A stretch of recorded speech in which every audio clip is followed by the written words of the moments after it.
अस्सलाम वालेकुम। Medical lab में खुशामदीद। मैं हूं आपका होस्ट उसामा अहमद। नाज़रीन, मौसम सरमा के शुरू होते ही जो दिल के अमराज हैं, दिल की बीमारियां हैं, वो भी अरूज पकड़ना शुरू हो जाती हैं। इंसान का ताल्लुक़ हुआ किसी भी उम्र से हो, ख्वाह बच्चा हो, बड़ा हो या बूढ़ा हो, या इंसान का ताल्लुक़ किसी भी जिन से हो, ख्वाह मर्द हो ख्वाह औरत हो, सर्दियों में जो दिल के अमराज हैं वो हैरानकुन हद तक बढ़ना शुरू हो गए हैं और इसी तरह इन पर इनकी रोकथाम बेहद ज़रूरी है। इस जो मसले पर गौर करना बेहद ज़रूरी है। तो आज हमने डॉक्टर अहमद अमार आसिफ को मदऊ किया है कि वो इस मसले पर रोशनी डालेंगे और हमारी मुनासिब रहनुमाई करेंगे। डॉक्टर साहब, सबसे पहले तो आपका बहुत शुक्रिया कि आप हमारे चैनल को गाहे वक्त देते रहते हैं और हमारी रहनुमाई करते रहते हैं। डॉक्टर साहब, इसकी क्या वजह है कि सर्दियों में जो दिल के अमराज हैं, दिल की बीमारियां हैं, वो बढ़ना शुरू हो जाती हैं। इंसान रात को सोता है, अपने बिस्तर पर सोता है, लेकिन वो सुबह उठ नहीं पाता। सुबह जो है वो उसकी मौत वाक़ई हो जाती है। और जो डॉक्टर हजरात बताते हैं वो यही बताते हैं कि इसका जो दिल है वो काम करना बंद कर गया है हार्ट अटैक की वजह से, या दिल फेल हो गया है। तो इसकी क्या वजह है? बिस्मिल्लाहिर्रहमानिर्रहीम। सबसे पहले तो आपका बहुत शुक्रिया कि आपने मुझसे इस बारे में सवालात करने का मुझे आपने शरफ़ बख्शा। बहुत शुक्रिया। जब विंटर सीज़न स्टार्ट होता है तो एकदम से टेम्परेचर जो कि आउटसाइड द बॉडी है वो फॉल करता है, और इनसाइड द बॉडी टेम्परेचर जो है वो बॉडी ने थर्मो रेगुलेशन के ज़रिए अपने टेम्परेचर को मेंटेन करना होता है। नॉर्मली आपने भी सुना होगा कि बॉडी अपना टेम्परेचर 37 डिग्री फ़ारेनहाइट पे अपना टेम्परेचर मेंटेन करती है। तो एक बॉडी को अपना टेम्परेचर मेंटेन करने के लिए ब्लड की सर्कुलेशन तेज़ करनी पड़ती है। अच्छा। वो सर्कुलेशन तेज़ करने के लिए हार्ट को ज़्यादा एफर्ट करनी पड़ती है। और जो पेशेंट्स पहले से ही दिल के मरीज़ होते हैं या दिल के अमराज में मुब्तला होते हैं, अगर वो थोड़ी बहुत कोई बेपरवाही कर दें मेडिसिन्स में, अपने लाइफस्टाइल में, अपने खाने पीने में, तो उसकी वजह से दिल को क्योंकि एक्स्ट्रा एफर्ट करनी पड़ रही होती है, तो अचानक से सडन कार्डिक अरेस्ट या एमआई या एंजाइना, मतलब दिल का दौरा, बड़ा दौरा, छोटा दौरा, ये पड़ सकते हैं। और ये सर्दियों में बहुत ज़्यादा है। एक सर्वे के मुताबिक 15% चांसेस इंक्रीज़ होते हैं सर्दियों में हार्ट अटैक के, एंजाइना के और दूसरी बीमारियों के as compare to other seasons. एक बड़ी वजह ये है। दूसरी बड़ी वजह हमारा सर्दियों में खाने पीने का स्टाइल है। हम वाटर इनटेक बहुत ज़्यादा कम कर देते हैं। हम चाय का इस्तेमाल या फिर गर्म चीज़ों का इस्तेमाल जो है वो कुछ ज़्यादा कर देते हैं, जिसकी वजह से बॉडी डिहाइड्रेटेड भी हो जाती। इस डिहाइड्रेशन की वजह से हार्ट को फिर एक्स्ट्रा एफर्ट करनी पड़ती। तो ये फैक्टर्स जब आपस में मिलते हैं तो इसकी वजह से सर्दियों में ये इवेंट्स ज़्यादा बढ़ जाते हैं। यानी टेम्परेचर मिस बैलेंसिंग की वजह से कह सकते हैं कि जो है ये हार्ट डिजीज़ बढ़ती हैं। डॉक्टर साहब, बातें जो सामने आई है, जो सर्वे सामने आया है, वो ये है कि इंसान दिल का मरीज़ भी नहीं है, नौजवान है, और लेकिन उनको भी जो है ऐसी बीमारियां लाहक हो जाती हैं, बल्कि इब्तदाई तिब्बी इमदाद का मौका ही नहीं मिलता। जी, आप बिल्कुल ठीक कह रहे हैं। एक्चुअली होते ऐसे पैथोलॉजी या मर्ज़ अंदर चल रहा होता है, लेकिन पेशेंट इससे अवेयर नहीं होता। स्पेशली जो यंग पेशेंट्स होते हैं, आप देखेंगे जिनमें ऐसे इवेंट्स होते हैं, उनकी स्ट्रॉन्ग फैमिली हिस्ट्री पॉजिटिव होती है। हार्ट डिजीज़ की स्ट्रॉन्ग फैमिली हिस्ट्री पॉजिटिव होती है, लेकिन वो इस चीज़ को किसी वजह से इग्नोर कर रहे होते हैं और अपना प्रॉपर चेकअप नहीं करवाते। और यही वजह है कि सर्दियों में वो सारी चीज़ें, सारे अवामिल प्रेसिपिटेट होके एक कार्डियक अरेस्ट का सबब बन जाती है। अच्छा डॉक्टर साहब, जैसा कि आप भी एक हॉस्पिटल चला रहे हैं और यहाँ पर भी काफ़ी केसेस देखने में सामने आते हैं कि बच्चा है 5-6 साल का है या 10 साल का है, वो उसको एट द स्पॉट कोई कार्डियक अरेस्ट हुआ तो वो उसको मौका ही नहीं मिला कि हम लोग इसकी जो है ना तिब्बी इमदाद करवाएं। तो ऐसे मौक़ों से बचने के लिए हमें क्या जो है तिब्बी इमदाद करनी पड़ती है? सबसे पहले तो ये है कि आप पीडियाट्रिक सिचुएशंस में ये बड़ा शाज़ो नाज़र होता है कि आप कोई फ़र्स्ट एड बच्चे को दे सकें। ये बड़ा ही डिफ़िकल्ट सा काम है। जो हम कर सकते हैं वो ये है कि हम अपना लाइफ़स्टाइल मॉडिफ़ाई कर सकते हैं, हम अपनी डाइट को मॉडिफ़ाई कर सकते हैं, लाइक एक्सरसाइज प्रॉपर करें, सर्दियों में थोड़ी सी स्वेटिंग होनी चाहिए, बॉडी को इसकी ज़रूरत होती है। इसके अलावा आप अपने डाइटरी मॉडिफिकेशंस करें, ये मुर्ग मसाला और ये बाज़ारी चीज़ों से ज़रा परहेज़ करें, अपना वाटर इंटेक ज़्यादा करें। इस तरह की अगर हम फ्रेश फ्रूट्स लें, फ्रेश सैलड लें, इस तरह की अगर जब हम ये चीज़ें करेंगे तो उससे काफ़ी जो हैं ये चांसेस कम हो जाते हैं कि आपको कार्डिक अरेस्ट या कार्डिक डिजीज़ सडन तरीके से आपकी जान भी जो ले सकती हैं, उनसे आप काफ़ी हद तक बच सकते हैं। ठीक है डॉक्टर साहब, अक्सर एक्सपर्ट्स ही कहते हुए नज़र आते हैं कि जो कज़न मैरिज है, जिस तरह बहुत सारे ख़ानदान अपने ख़ानदान के अंदर ही शादी करना पसंद करते हैं, उसकी जो भी वो वजह बयान करते हैं वो एक अलग बात है, लेकिन अक्सर एक्सपर्ट्स जो हैं, जो कार्डियोलॉजिस्ट हैं, वो ये वजह बताते हैं कि ये एक वजह है जो at the spot heart failure है या हार्ट कार्डिक अरेस्ट है। तो इसके बारे में आप क्या कहना चाहेंगे? बिल्कुल आप ठीक कह रहे हैं, आप बिल्कुल ठीक कह रहे हैं कि कार्डिक अरेस्ट की एक बड़ी वजह कज़न मैरिज भी हो सकती है। कज़न मैरिज वाकई एक बहुत बड़ा फैक्टर है जो कार्डिक डिजीज़ को एग्जैजरेट करता है। एक्चुअली कज़न मैरिज में प्रॉब्लम ये आता है कि आपका जेनेटिक इम्बैलेंस आहिस्ता आहिस्ता से म्यूटेशंस की वजह से ख़राब हो जाता है।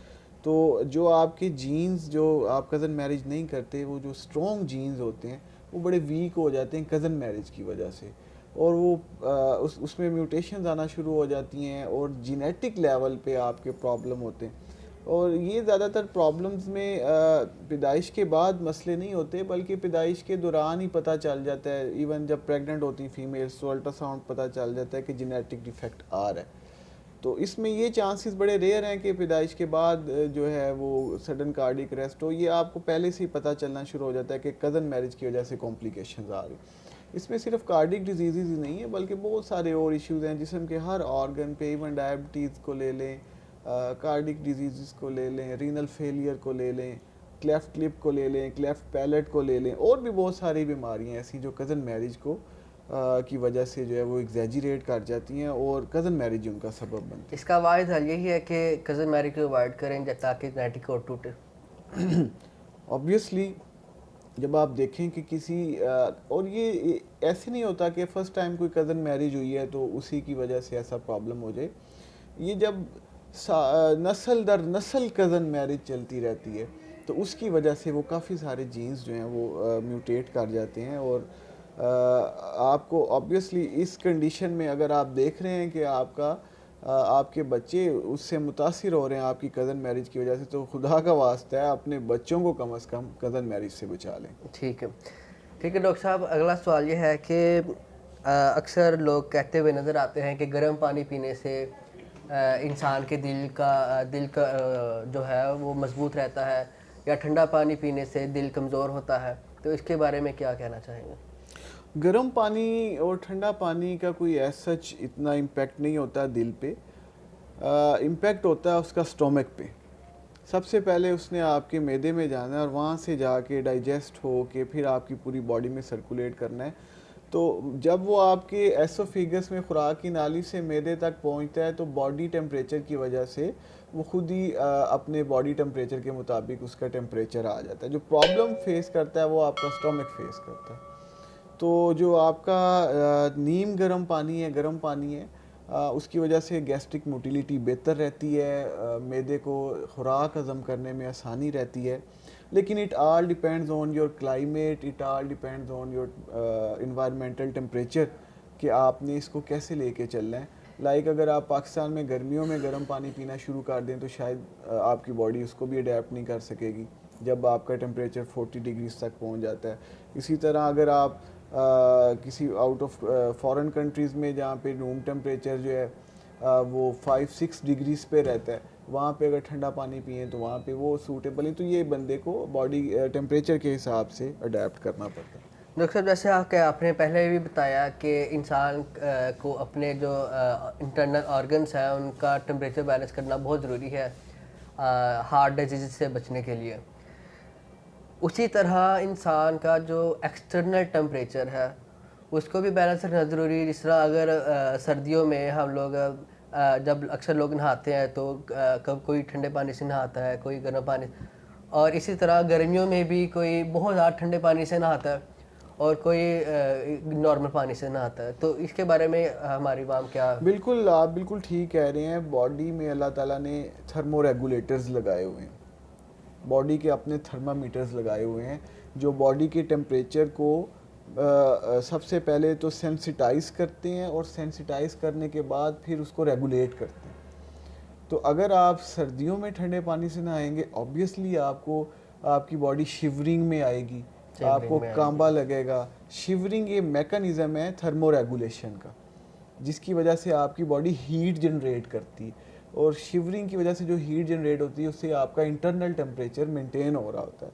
तो ये कोई अक्लमंदी नहीं है कि आप सर्दियों में ठंडे पानी से नहाएं, क्योंकि ऑब्वियसली जितनी शिवरिंग होगी उतने आपके एटीपीज़ यूज़ होंगे, जितने एटीपीज़ यूज़ होंगे उतनी बॉडी की एनर्जी ज़्यादा कंज्यूम होगी इस सिलसिले में, और ऑब्वियसली आपका blood flow towards the skin वो ज़्यादा तेज़ हो जाएगा as compare towards the internal organs और विसरस जो कि आपके इंटरनल ऑर्गन्स को डैमेज कर सकते हैं। तो गर्मियों में भी यही रिदम अपनाना चाहिए? बिल्कुल, आपको अपने इन्वायरमेंट के हिसाब से अडेप्ट करना चाहिए। जैसा आपका इन्वायरमेंट है वैसे ही आपको अडेप्ट। लेकिन डॉक्टर साहब, कई लोग गर्मियों में बहुत ज़्यादा ठंडे पानी से नहाना पसंद करते हैं, यानी कई दफ़ा लोग उसमें बर्फ़ भी यूज़ कर रहे होते हैं, कई दफ़ा जो है बहुत ज़्यादा ठंडा पानी यूज़ कर रहे होते हैं। तो इसके बारे में हमें क्या रद्द-ए-अमल अपनाना चाहिए? नहीं, हमें सिर्फ अपनी बॉडी के लिहाज से मुनासिब तरीके से टैप वाटर गर्मियों में यूज़ करना चाहिए, और सर्दियों में भी बहुत ज़्यादा गर्म पानी नहीं, मुनासिब तरीके से नीम गर्म पानी से नहाना चाहिए जो आपकी बॉडी पे अडेप्ट यानी कर सके। इत्तेदाल में रहना चाहिए। बिल्कुल एतदाल में, म्याना रवी में रहना चाहिए हर तरीके से। ठीक है। अच्छा, जैसे कि आपने पहले बताया कि इतना मौका ही नहीं मिलता जब कार्डियक अरेस्ट होता है, ख़ासकर पीडियाट्रिक में, बच्चों में, कि हम उसे इब्तदाई तिबी इमदाद दे सकें। लेकिन अगर इंसान को पता लग जाए कि ये जो है हार्ट डिजीज़ या कार्डियक अरेस्ट मुझे हो रहा है, इसकी अलामात क्या हो सकती हैं, और उस वक्त अगर इंसान को हस्पताल तक जो रसाई है वो मुश्किल है, उसमें टाइम लगेगा, तो उस वक्त इंसान को अपने साथ क्या जो फर्स्ट एड है, क्या तिबी इमदाद देनी चाहिए?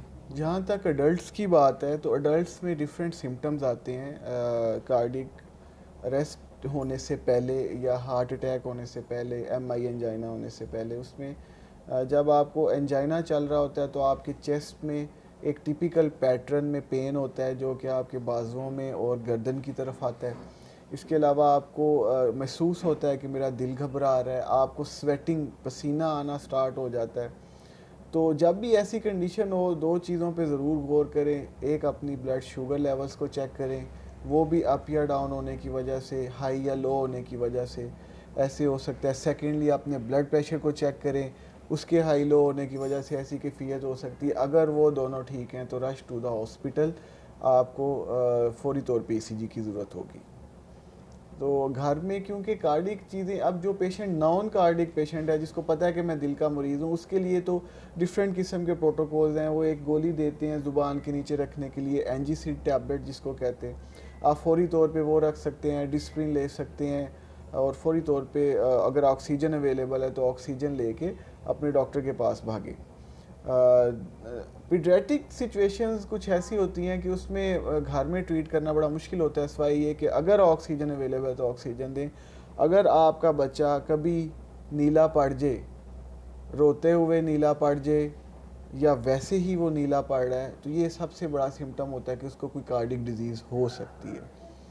लाइक ब्लूइशनेस ऑफ लिप्स हो जाता है, पाम्स हो जाता है, ब्लूइशनेस ऑफ सोल्स हो जाता है।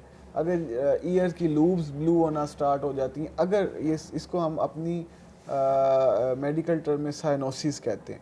अगर आप देखें कि आपका बच्चा साइनोटिक हो रहा है या आपके बच्चे में साइनोसिस के सिम्टम्स आपको नज़र आ रहे हैं, साइंस नज़र आ रहे हैं, तो आप फौरी तौर पे डॉक्टर के लिए फ़र्स्ट एड के लिए जाएं। ठीक है डॉक्टर साहब, एक तो कार्डिक अरेस्ट होता है, लेकिन सेम ऐसी सिचुएशन अक्सर एक्सपर्ट बयान करते हैं कि जब इंसान के जिस्म में गैस भर जाए तो उस वक्त भी कुछ ऐसी सूरत हाल पैदा होती है। तो डिस्पेप्सी देखिए, चेस्ट पेन जो है ये एक बहुत लंबी इसकी डिफरेंशियल डायग्नोसिस है। जो चेस्ट पेन है इसकी डिफरेंशियल डायग्नोसिस में काफ़ी सारे चीज़ें आ जाती हैं। ये आपके लंग इन्फेक्शंस की वजह से भी हो सकता है, मतलब respiratory symptom, respiratory tract infection, specially lower respiratory tract infection की वजह से, डिस्पेप्सिया या मैदे में गैस, तेज़ाबियत, जलन की वजह से भी ये सिम्टम्स आ सकते हैं। कार्डिक सिम्टम्स की वजह से भी हो सकता है, मस्कुलोस्केलेटल की वजह से, मतलब पट्ठों में दर्द, खिंचाव, तनाव की वजह से, एसाबी कमज़ोरी की वजह से भी हो सकता है। तो इसकी एक बड़ी लंबी डिफरेंशियल डायग्नोसिस होती है, लेकिन फिर भी इसको हम कभी भी इग्नोर नहीं कर सकते। चेस्ट पेन जब होगी तो आपको अपनी ईसीजी एक दफ़ा तो करवानी ही करवानी है, क्योंकि ये प्रोटोकॉल्स में। अच्छा, इन अमराज से बचने के लिए इंसान कोई जो टेस्टिंग है, लैब टेस्टिंग या ईसीजी वगैरह, ये करवाते रहना चाहिए? अच्छी प्रैक्टिस नहीं, ये अच्छी प्रैक्टिस नहीं है एक्चुअली। बहुत सारे हमें तो पेशेंट्स ऐसे भी नज़र आते हैं जिन्हें एक्चुअली कार्डिक इश्यूज़ नहीं होते, उन्हें एंजाइटी होती है और फियर होता है कि शायद मुझे कार्डिक इश्यूज़ हो जाएंगे, उन्हें कुछ और प्रॉब्लम हो सकता है डिस्पेप्सिया की वजह से, मस्कुलोस्केलेटल पेन की वजह से, तो वो बड़े एंशियस होते हैं इस बारे में। एक दफ़ा जब आप अपनी ईसीजी करवा लें और डॉक्टर आपको बता दे कि आपकी ईसीजी में कोई प्रॉब्लम नहीं है, और आपको पता है कि आपकी कोई फैमिली हिस्ट्री नहीं है, आपका ब्लड प्रेशर ठीक है, आपका लाइफस्टाइल ठीक है, आप एहतियात करते हैं, तो बहुत ज़्यादा कॉन्शियस होने की भी ज़रूरत नहीं है। आप बिला वजह डॉक्टर शॉपिंग मत करें और अपने आप को थोड़ा सा मेंटली भी रिलैक्स रखें। ठीक है। जैसा कि नाज़रीन आप सब ने सुना कि जो दिल के अमराज हैं इनसे बचने का वाहिद हल इत्तदाल में रहना है। अपनी खुराक में पानी को शामिल करें। सर्दियों में जैसा कि हम लोग पानी इस्तेमाल करना कम कर देते हैं, पानी को अपनी खुराक में शामिल करें। इसके अलावा बाज़ार के तीखे और मसालों वाले और चिकनाई वाले खानों से परहेज़ करें और खानों में बेहद एहतियात करें। और कज़न मैरिज एक बहुत ही बड़ा फैक्टर है जिसको आप सबको गौर करना चाहिए कि कज़न मैरिज जब तक आप लोग करते रहेंगे, नस्ल दर नस्ल जब तक आप अपनी ख़ानदान में शादियां करते रहेंगे, तब तक जो है ये बीमारी आपकी जान नहीं छोड़ेगी। इसी के साथ हमें इजाज़त दें। इंशाल्लाह फिर मुलाकात होगी अगली वीडियो में। तब तक के लिए अल्लाह हाफ़िज़।